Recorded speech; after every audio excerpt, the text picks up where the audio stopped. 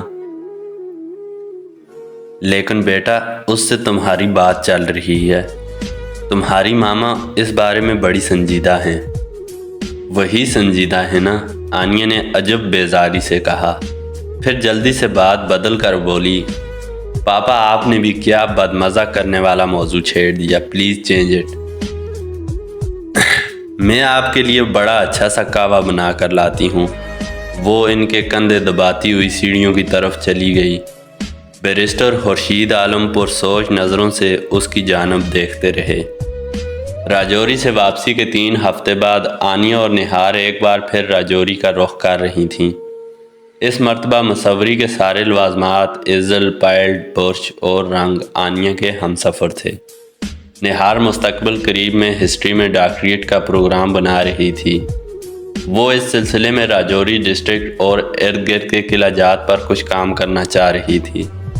بہرحال یہ بات نہار بھی اچھی طرح جانتی تھی کہ راجوری میں اس کی واپسی کی اصل وجہ وہ ایک انوکھا رومانی تعلق ہی ہے جو آنیا اور شیر بچے کے پوتے کے درمیان پیدا ہوا ہے۔ یوں لگتا تھا کہ اس تعلق کا پیدا ہونا جیسے بہت عرصہ پہلے ہی ٹھہر گیا تھا۔ حسب سابق وہ قریباً 370 کلومیٹر کا فاصلہ 7-8 گھنٹے میں طے کر کے راجوری ٹاؤن پہنچ گئیں۔ دلبر ماموں کی طبیعت زکام کی وجہ سے کچھ ناساز تھی، لہٰذا بس اسٹینڈ پر انہیں شہابی حیدر نے خود ریسیو کیا۔ وہ ہاف سلیو سفید ٹی شرٹ اور نیلی جین میں بڑا باوقار لگ رہا تھا۔ اس کے پہلو بے پہلو چلتے ہوئے آنیا نے عجیب سنسنی محسوس کی، ایک ایسی سنسنی جس میں بے خوفی اور تحفظ کا احساس بھی بدرجہ عدم موجود تھا۔ آنیا نے سب سے پہلے اس نوعمر جوڑے کے بارے میں ہی پوچھا جو محبت اور شادی کی پاداش میں چھپتا پھرتا تھا۔ شہابی نے بتایا، وہ MPA صاحب کے پاس ہیں، میں ان کی طرف سے پوری طرح باخبر ہوں۔ لڑکے ظہیر کی والدہ بھی وہیں پر ہیں، میں ہر روز 2-3 دفعہ انہیں فون کرتا ہوں۔ کوششیں ہو رہی ہیں کہ لڑکی کے گھر والے تہ دل سے اسے معاف کریں اور کچھ ایسے معتبر ضمانتی ہوں جو لڑکے کی حفاظت کی ذمہ داری قبول کریں۔ اس روز جو بڑی توند والا ٹھیکیدار بڑھ کر بول رہا تھا وہ کون تھا؟ نہار نے پوچھا۔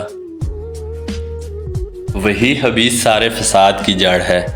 ٹھیکیدار تو ویسے ہی اس کی عرفیت بن گئی ہے، اس کا اصل نام نارائن دت ہے، تھوڑا بہت سیاست میں بھی پاؤں رکھتا ہے۔ یہ لڑکی جس نے کورٹ میرج کی ہے اس کے کپڑا سلائی کے کارخانے میں کام کرتی رہی ہے، باپ بھی وہیں پر کام کرتا ہے۔ نارائن کی اس لڑکی پر نظر تھی، پر اب یہ نارائن لڑکی کے باپ سلیم کا سب سے بڑا ہمدرد بنا ہوا ہے اور اسے اور اس کے خاندان کو بھڑکا رہا ہے۔ اب کیا چاہتے ہیں یہ لوگ؟ آنیا نے پوچھا۔ چاہنا کیا ہے؟ وہ اس نکاح کو مانتے ہی نہیں، کہتے ہیں ہماری لڑکی کو جان سے مارنے کی دھمکیاں دے کر نکاح کیا ہے، یہ لڑکی کو واپس لے جائیں گے، اس کے ایک ملنگ نما کزن سے اس کی شادی کر دیں گے، لڑکے کی ٹانگیں شانگیں توڑ کر اسے کہیں پھینک دیں گے، لیکن اب ہم ایسا ہونے نہیں دیں گے۔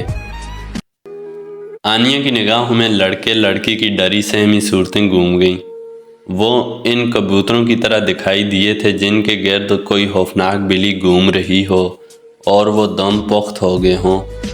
اسی دوران میں شہابی کے فون پر کال آ گئی۔ پیدل چلنے کے دوران میں وہ بات کرنے لگا، زیادہ ہوشیار مت بنو، SHO سے بات کرواؤ میری، وہ تڑق کر بولا۔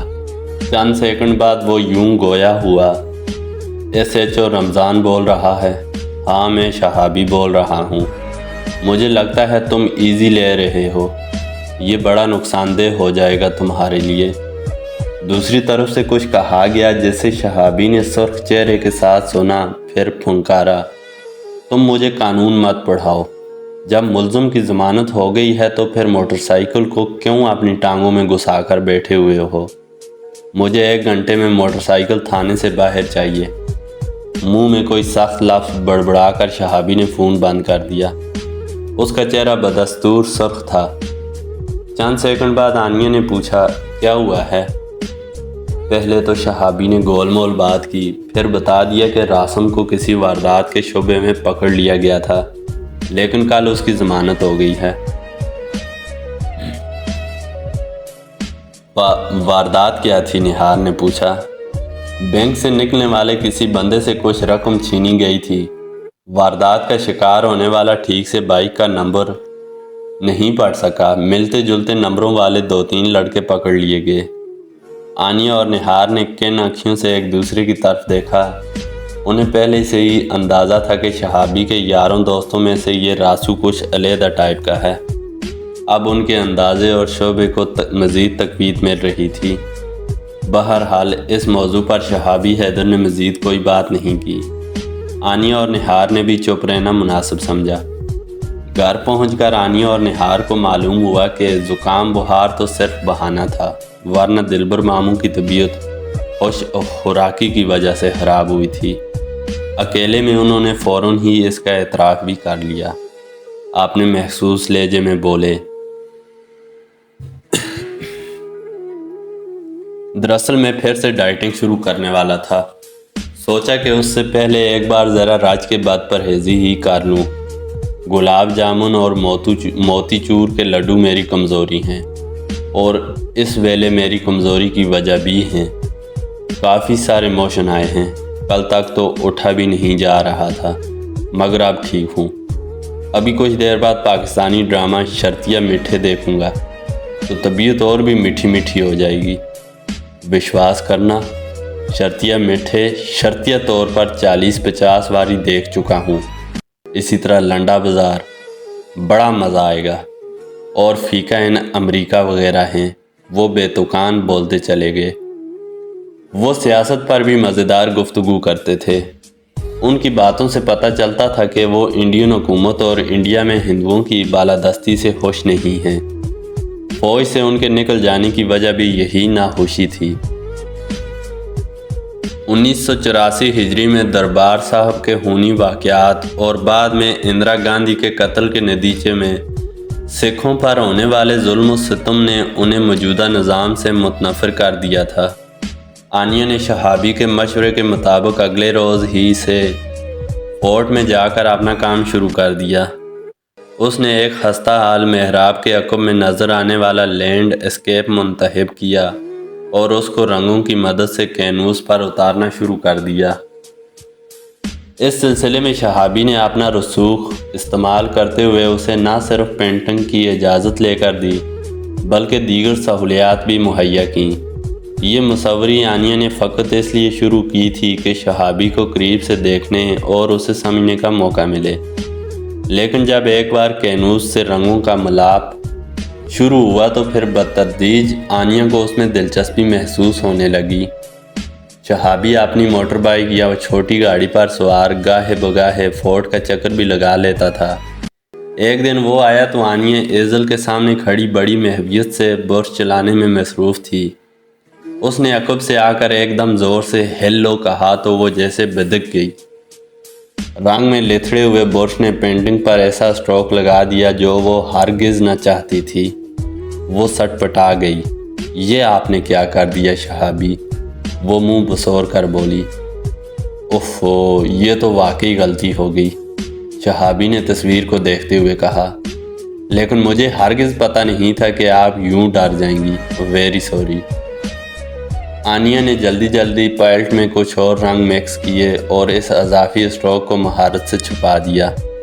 اس دوران میں شہابی پشیمان سا گمسم کھڑا رہا۔ آخر میں اس نے توصیفی نظروں سے تصویر کو دیکھا اور بولا، بھئی واہ، آپ تو چھپانے میں مہارت رکھتی ہیں۔ آپ شاید زیادہ رکھتے ہیں، وہ اس کی طرف دیکھے بغیر بولی۔ اس کو مہارت نہ کہیں، یہ تو خوف ہے، وہ بھی مانی حیض لہجے میں بولا۔ کس بات کا خوف؟ انکار کا، ناراضگی کا؟ اس کے چہروں پر بالوں کی لٹیں جھوم رہی تھیں۔ انہیں بورچ کے پچھلے حصے سے اپنے کان پر اٹھ کر وہ بولی، ناراضگی تو ناراض ہونے والی بات پر ہوتی ہے، پکی بات؟ اس نے مسکرا کر پوچھا۔ آنیہ کا چہرہ سرخ ہو گیا۔ سنہری دھوپ نے اس سرخی میں آمیزش کی اور اسے کچھ اور بھی دلکش بنا دیا۔ آپ پتہ نہیں کیا پہلیاں بھجوا رہے ہیں۔ ایک تو یقیق نازل ہو کر خراب کیا، اب وقت بھی خراب کر رہے ہیں، آنیہ نے ڈھلتے سورج کی طرف دیکھ کر کہا۔ تو ٹھیک ہے، میں چلا جاتا ہوں۔ وہ سچ مچ مڑا اور بڑے اسٹائل سے چلتا ہوا اپنی چمکدار موٹر بائک کی طرف بڑھ گیا۔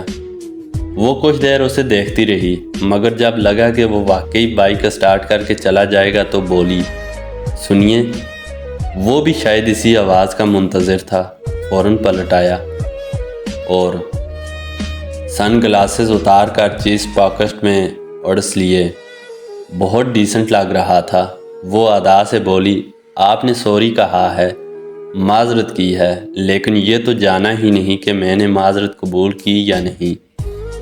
او ہاں، یہ تو واقعی ٹیکنیکل غلطی ہوئی۔ آپ نے معذرت قبول کی یا نہیں؟ غیر مشروط طور پر قبول نہیں کی۔ اب میرا کام کا موڈ بالکل اڑن چھو ہو گیا ہے، آنیہ نے برش اور پائلٹ وغیرہ ایک طرف رکھتے ہوئے کہا۔ آرٹسٹوں کا موڈ یقیناً اچھی چائے وغیرہ سے بحال ہوتا ہے، اور یہاں قریب ہی راجوری ٹاؤن کی سب سے اچھی چائے ملتی ہے۔ وہ مسکرا دی۔ کچھ ہی دیر بعد وہ ذرا سی ہچکچاہٹ کے ساتھ شہابی کے پیچھے ہیوی بائک پر بیٹھ رہی تھی۔ اس کے کشادہ کندھے پر ہاتھ رکھتے ہوئے اس کو اپنے اندر ایک عجیب سی فرحت بخش کپ کپی محسوس ہوئی۔ اگلے 8-10 روز بڑے دلکش تھے، سوائے اس کے کہ 2-3 بار جلندر سے اس کے خالہ زاد فرحان کا فون آیا اور وہ اس کی عامیانہ باتیں سن کر بدمزہ ہوئی۔ آنیہ سے شہابی کی ملاقات تقریباً روز ہی ہو جاتی تھی۔